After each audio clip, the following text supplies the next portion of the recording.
मुझे लगता है कि सामाजिक रूप से अगर देखा जाए तो चाहे तो वो महिलाओं की सुरक्षा की दृष्टि से है और चाहे वो महिलाओं को रोजगार की दृष्टि से है। महिला आयोग की अध्यक्ष हूं, इसलिए मेरा कर्तव्य है कि मैं इन सब चीजों को ध्यान से देखूं। तो ये है कि इसमें मैंने दिया है कि जो महिला जिम है, क्योंकि दूसरा क्या है कि वो एक शिकायतों के तौर पे भी मैंने लिया है, क्योंकि समाज में जाती हूँ तो मुझे सारी शिकायतें, जैसे मैंने सुनवाई के लिए भी भेजा, या आए दिन मेरे घर में ये सारी चीजें शिकायत करता आते रहते हैं कि भाई जिम वो गई तो उनको ब्लैकमेलिंग शुरू कर दी फोटोग्राफी करने के बाद, या कुछ बैड टच इस तरह के कर रही है कि जो महिलाओं को नहीं अच्छा लगता, लेकिन वो कह भी नहीं पाती अपने परिवार में क्योंकि उनके पास कोई ऑप्शन नहीं होता है। और फिट रहना चाहते हैं, ये सबका अधिकार है, तो जिम जाना भी जरूरी है, क्योंकि आज के टाइम में आपको पता है कि जिम भी एक नेसेसरी जगह है, क्योंकि कोई इतना हमारे पास आजकल फिजिकल वर्क नहीं है। तो उसके बावजूद भी इस तरह का शोषण अगर जिम में जाके होता है तो महिला कहीं ना कहीं मानसिक रूप से परेशान होती है। मेरा सिर्फ इतना अनुरोध है कि ट्रेनर रखें आप, लेकिन महिला ट्रेनर भी जरूर होना चाहिए किसी भी जिम के साथ। पार्लर है, आप चला रहे हैं, आपने पहले देखा होगा जब ब्यूटी पार्लर थे जनरली 90% लड़कियां ही काम करती थी, लेकिन अब एक नया दौर जैसा आया है और वहां लड़कियां कम दिखाई देती हैं, लड़के ज्यादा दिखाई देते हैं। आजकल जो न्यू ब्राइडल मेकअप है उनको लड़के कर रहे हैं, उनको बच्चियों को साड़ी लहंगे वो काम कर रहे हैं लड़के पहनाने का।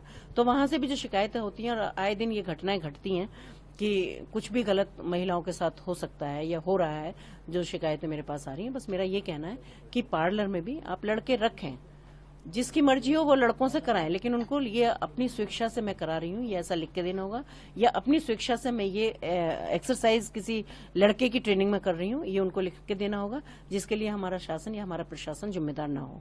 दूसरा, मैं चाहती हूँ कि जहां भी ये एम्प्लॉय हैं, जहां भी ट्रेनर हैं, ये हैं, इनका पुलिस वेरिफिकेशन जरूर होना चाहिए। कितनी जगह मैंने ये देखा है कि लड़के घटनाएं करते हैं और घर के भाग जाते हैं और उनका कोई अता पता नहीं होता, फिर उनको सिर्फ ढूंढते ही रह जाते हैं, बाकी सारी चीजें खत्म हो जाती हैं फिर। तो मैं ये चाहती हूँ कि एक पुलिस वेरिफिकेशन होना चाहिए, जिससे उसको भी ये डर रहेगा कि भाई मैं यहाँ काम करता हूँ तो मैं निष्ठा और ईमानदारी के साथ काम करूँ। तो मुझे लगता है कि ये कोई ऐसी चीजें नहीं है, ये बेसिक चीजें हैं जिनको शायद अभी तक नजरअंदाज किया जा रहा था। दूसरा एक है कि जैसे स्कूल की बस है, स्कूल की बस में बच्चियां भी जाती हैं, तो वहां आए दिन आपने भी पढ़ा होगा, देखा होगा कि कंडक्टर और ड्राइवर हैं जो बच्चियों के साथ वही बैड टच वाली स्थिति या कुछ और भी घटना कई बार आपने देखा है कि सुनने को मिल जाती है। तो मेरा अनुरोध है सबसे कि एक जो बस जाती है स्कूल की, उसमें जरूर एक कोई कर्मचारी महिला होना चाहिए, चाहे तो आप उसे कंडक्टर के तौर पे अपॉइंट करें वहां, चाहे आप उसको सिर्फ लाने ले जाने के लिए अटेंडेंट के उस पर करें। तो इसलिए यहाँ महिलाओं का होना बहुत ज्यादा जरूरी है। तो मेरा दूसरा था एक बुटीक का। बुटीक आप जानते हैं कि महिलाओं के लिए ही बुटीक हैं और महिलाओं ही कपड़े सिलवाने के लिए जाती हैं। इसमें भी मैं कह सकती हूँ कि 90% जो टेलर हैं वो जेंट्स ही हैं, लेकिन वो मेजरमेंट भी टेलर ही लेते हैं वहां। मेरा सिर्फ इतना अनुरोध है कि आप टेलर रखिएगा, जेंट्स रखिएगा अगर परफेक्ट है।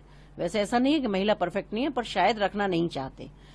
मेजरमेंट के लिए आप लड़की रखिएगा, क्योंकि आपको पता है कि जब कपड़े सिलाई होती है तो मेजरमेंट किस तरह से लिया जाता है। तो उसके लिए अगर कोई जेंट्स ले तो मुझे लगता है कि ना हमारे संस्कार है ना ये हमारी संस्कृति है कि पार्लर जैसी जगहों पे या ऐसी जगहों पे लड़कों को रखा जाए या ये सारी चीज की जाए। तो वहां से भी क्योंकि इस तरह की शिकायत आती है, और महिलाएं शिकायत इसलिए मेरे पास तक करती हैं क्योंकि उनके पास कोई ऑप्शन नहीं होता, उन्हें जाना ही पड़ता है वहां। अगर उसको किसी टेलर से कपड़े सिलवाने हैं तो उसको वहां पहुंचना ही होगा। मेजरमेंट अगर वहां कोई नहीं है तो उसको देना ही होगा। पार्लर में अगर जा रही है तो मेकअप कराना है, अगर पार्लर अच्छा है और उसने कह दिया कि नहीं साहब मेकअप लड़का ही करेगा, तो मेकअप लड़का ही करेगा क्योंकि लड़की वहां नहीं है।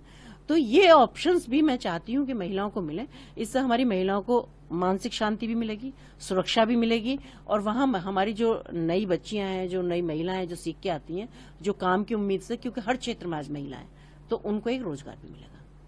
मैम, अगर ये निर्देश जो नहीं मानता है उसके खिलाफ किस तरह से कार्रवाई की जाएगी? जी बिल्कुल, जो उचित कार्रवाई होगी उनके खिलाफ की जाएगी अगर ये नहीं मानेंगे।